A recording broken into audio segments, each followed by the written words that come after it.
চলো তাহলে আজ আমরা কি পড়বো না, ত্বক কোথায় পাতলা ও কোথায় পুরু। পরের দিন দিদিমণি আসার আগেই ত্বক নিয়ে কথা শুরু হলো। আমিনা নিজে হাতটা দেখছিল যে একসময় সে কি বললো, যে চামড়া যেখানে পাতলা সেখানেই শিরাগুলো দেখা যায়।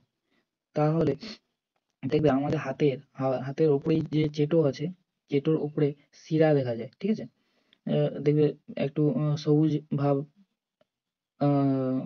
সবুজ ভাব রঙের একটি আহ, নলের মতো দাগ দেখা যায়, ঠিক আছে, ওটাই হচ্ছে শিরা, ঠিক আছে।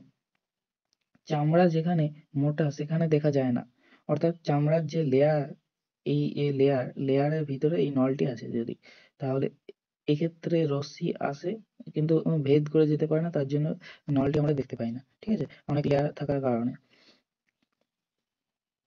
তাই চেটোর দিকে শিরা দেখা যায় না, তাই চেটোর দিকে কি দেখা যায় না, শিরা দেখা যায় না। সবাই নিজের হাতের দু পিঠে দেখলো, মানে দু পিঠ দেখলো কেমন, উপর দিকটাও দেখলো এবং নিচ দিকটাও দেখলো কেমন না। এটা যদি হাত হয়, ঠিক আছে, এটা যদি হাত হয় তাহলে এই উপরের পিঠটাও দেখলো আর এই মানে ওই দিকটাও দেখলো, ঠিক আছে। তাই সবাই নিজের হাত দু পিঠ দেখে নিল। আমি না ঠিক বলেছো, কিন্তু চামড়া কোথায় পাতলা কোথায় পুরু কেন, কোথাও পাতলা কোথাও পুরু। সুজয় বললো যে হাতের কোন দিকটা বেশি ঘষাঘষি হয়, না মিনা বললো চেটোর দিকটা। রফিক বললো তাই হাতের চেটোর দিকে ত্বক মোটা হয়ে গেছে, মানে চামড়া ব্যবহারের ফলে কি হয়, সেখানে স্তর বাই স্তর কি হয়, একটা আস্তরণ সৃষ্টি করে, ঠিক আছে, তার জন্য মোটা হয়ে গেছে। তাই ইতু বললো যে পায়ের তলার চামড়া আরো পুরো, কারণ পায়ে আমাদের সবচেয়ে বেশি ব্যবহার হয়, তার জন্য কি হয়, পায়ের চামড়া বেশি পুরো হয়।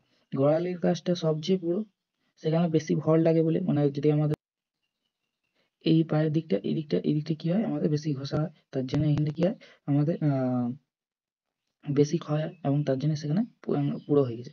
গোড়ালি তারপর মিনা কি বললো যে হাঁটার কথা ভেবে দেখো, গোড়ালির উপরে শরীরের সব ভার পড়ে, সেখানে বর্মাটা মোটা না হলেও চলে।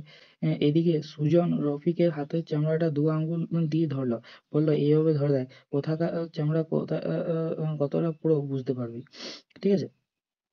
অতএব মানে এই যে এখানে দেখাচ্ছে, এই এখানে চামড়াটা ধরে টানছে, তাহলে যেখানে শক্ত হবে সেখানে বুঝতে পারবে মানে আস্তরণ কত মোটা আছে, আর যেখানে হয়তো পাতলা পাতলা আছে তাহলে সেখানে সেটা বুঝতে পারবে যে পাতলা না মোটা, ঠিক আছে।